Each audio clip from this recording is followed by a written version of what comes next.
Welcome back everyone, it's Sunday. I'm back with another beer review. You're watching All the Beer No Idea. I'm Baz, of course. Regulars will know this and probably fed up with it, but hey ho, still going to come. So, Sunday, we've got a stout coming up, and it's probably the biggest name in stouts going, to be honest. And we have a can of draught Guinness stout, coming in at 4.1% in a 440ml can. Let's get the little rant out the way. I remember this being 5%. But as usual with all these big brands, they seem to be dropping the ABV, which is really irritating. So yeah, that's the rant out the way. I picked these up from Marks and Spencer's for 3-4 months ago, something like that. I think it was £6 for a 4-pack. They didn't have individual cans, so I just had to pick up the 4-pack just to review. So drunk the other 3 obviously. So yeah, there's the old typical branding. Quite like it, I've got to admit, I do like their branding, Guinness. It's quite cool. So without further ado, let's get the can open, get ready for it to explode, try and get a decent pour, and we'll do the review. So, and I believe that is the way to pour it by all accounts.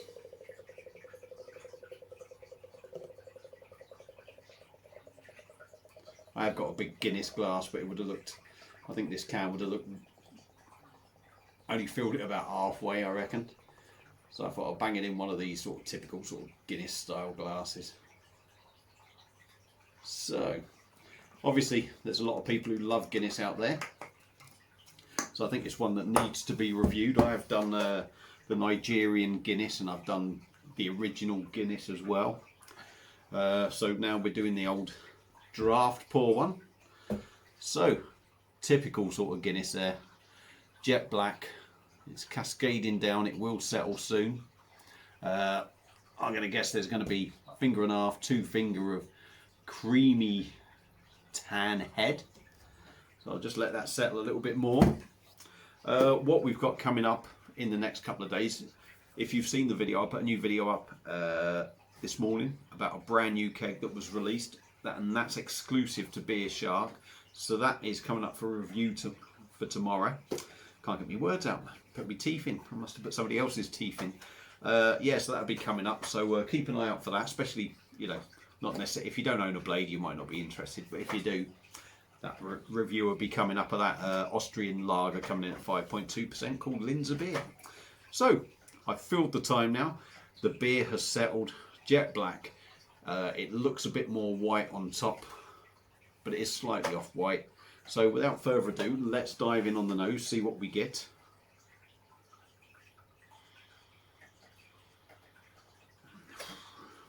Not an awful lot, if I'm totally honest, not an awful lot.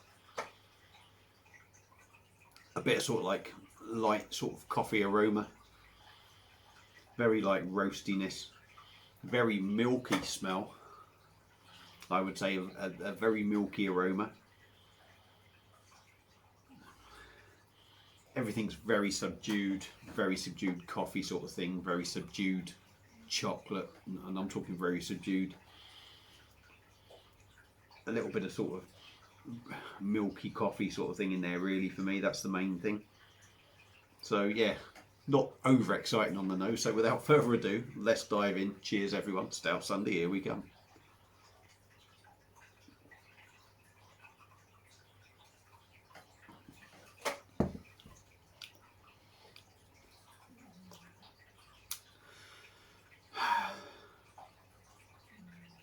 Probably going to upset a lot of people here now with what I'm going to say. Very smooth to drink, as you'd expect, that creamy head on there. Very smooth, little to no carbonation. Yeah, virtually no carbonation. Very smooth, feels like it has a good body because of that creamy head. Taste wise, for me, extremely boring. That creamy head just makes it taste like milk. There's a gentle bitterness in there. That's typical sort of stouty sort of taste. You'll know what I mean. It's that sort of, I don't know, that generic sort of stout taste to it, but with milk on top for me. I'm not picking any sort of